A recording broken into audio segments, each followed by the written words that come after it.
नमस्कार. सुरुवातीलाच महाराष्ट्र राज्यातील महत्त्वाच्या राजकीय घडामोडी. राज्यात उडाली खळबळ. राज्याच्या राजकारणातील सगळ्यात मोठी बातमी बघूया सविस्तर.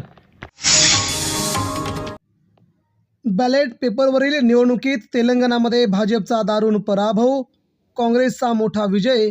1537 जागा काँग्रेसने जिंकल्या, भाजपला मात्र 200 जागांवरती समाधान.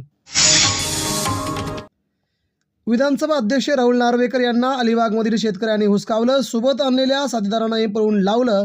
मालक घरात नसताना विनापरवाना शेतात घुसून जमिनीची करत होते मोजणी. त्या घटनेशी माझा कोणताही संबंध नाही, राहुल नार्वेकर यांची स्पष्टोक्ती जाहीर. राष्ट्रवादीच्या विलीनीकरणावरती गप्प राहण्याचा निर्णय, शशिकांत शिंदे यांची थेट भूमिका. या विषयात घाई करण्याची गरज नाही, भुजबळ यांनी थेट आपले पत्ते उघडल्याची जोरदार चर्चा. टिपू सुलतान हा शिवरायांच्या समकक्ष, हर्षवर्धन सपकाळ यांच्या वक्तव्यामध्ये वाद. महाराष्ट्रभर तीव्र संताप. भाजपसह इतर हिंदुत्ववादी पक्ष प्रचंड संतापले. सपकाळ येणार अडचणीत. 2024-25 मध्ये भाजपला मिळाल्या 3157 कोटी रुपयांच्या देणग्या. 82% अधिक निधी फक्त आणि फक्त भाजपला. सुरत चेन्नई कॉरिडॉरसाठी निविदा. BOTवर 8,000 कोटींचा खर्च. बार्शी, दक्षिण तसेच अक्कलकोटमधील 59 गावांचा समावेश. प्रलंबित भूसंपादन रकमेत होणार वाढ सुरू. AIच्या भीतीने दबाव कोसळला शेअर बाजार. सेन्सेक्स 1048 अंकांनी घसरला. कोसळल्याने अतिशय मोठं नुकसान, 7 लाख कोटींचं नुकसान. राष्ट्रवादीत घमासान. विलीनीकरणानंतर अजित पवारांकडे पक्षाचं नेतृत्व जाणार होतं. शशिकांत शिंदे दावा अत्यंत चुकीचा आणि गैरलागू. सुनील तटकरे यांची पुन्हा एकदा स्पष्टोक्ती. गेल्या वर्षीही भाजपला सर्वाधिक निवडणूक निधी. ADR अहवालातील माहिती. भाजपला आतापर्यंत 3157 कोटी, काँग्रेसला 298 कोटी. महाराष्ट्रातून भाजपला सर्वाधिक देणग्या गेल्याची धक्कादायक बाब उघड. नवी मुंबईतील भूखंड दलालांनी बिल्डरांच्या घशात घातला. मंत्रिपद काय चाटायचंय का? देवाभाऊंचे मंत्री गणेश नाईक यांचा संताप. एकनाथ शिंदे यांच्या खात्यावरती उरले ताशेरे. जोरदार विरोध. गणेश नाईकांचा थेट शिंदेवरती हल्लाबोल.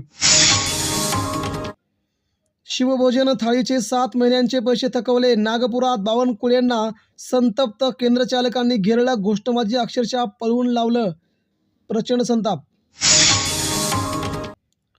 घर घर मोदी, थर थर मोदीच झालेत. एप्स्टीन फाईल्सवर काँग्रेसने फोडला बॉम्ब. 1-2 नव्हे तब्बल 45 पानांचे पुरावे. डिजिटल इंडियाची माहिती 8 महिने आधीच दिली माहिती. मंत्रालय की भ्रष्टाचाराचा अड्डा.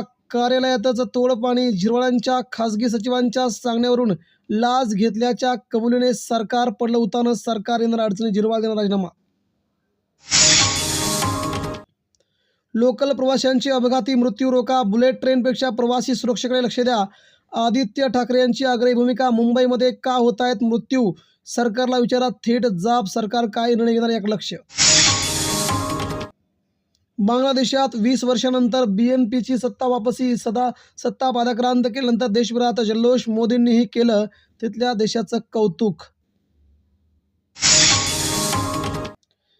प्रधानमंत्री आवास योजनेत महाराष्ट्राची 3ऱ्या क्रमांकावरती झेप. मुख्यमंत्र्यांच्या नियमित आढाव्यानंतर योजनेच्या अंमलबजावणीला मोठी गती. आधुनिक तंत्रज्ञान आणि संस्थांची साथ मिळाल्याने मोठं यश मिळाल्याची माहिती.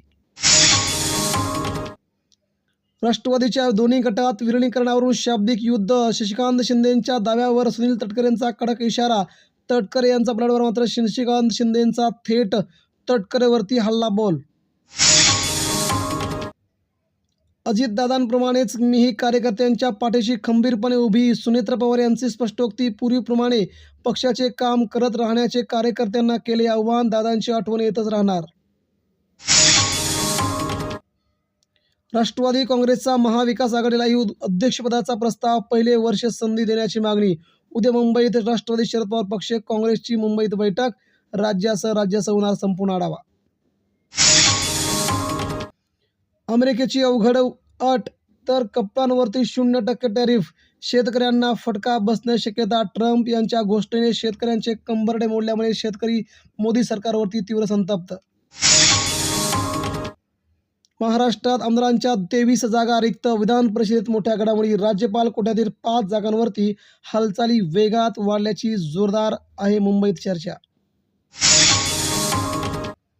सोन्या चांदीच्या दरातील उलथापालथ केव्हा थांबणार? सोन्याचं दर 24 कॅरेटसाठी 1,58,000 तर 22 साठी 1,40,000. राष्ट्रवादीच्या एकत्रीकरणाला जुन्नरमधून सुरुवात, दोन्ही पक्षांचे हात मिळवणी, बेनके यांनी केला मोठी घोषणा. तर राज्याच्या राजकारणात दोन्ही राष्ट्रवादी एकत्र येणार, सर्वात मोठा पुरावा.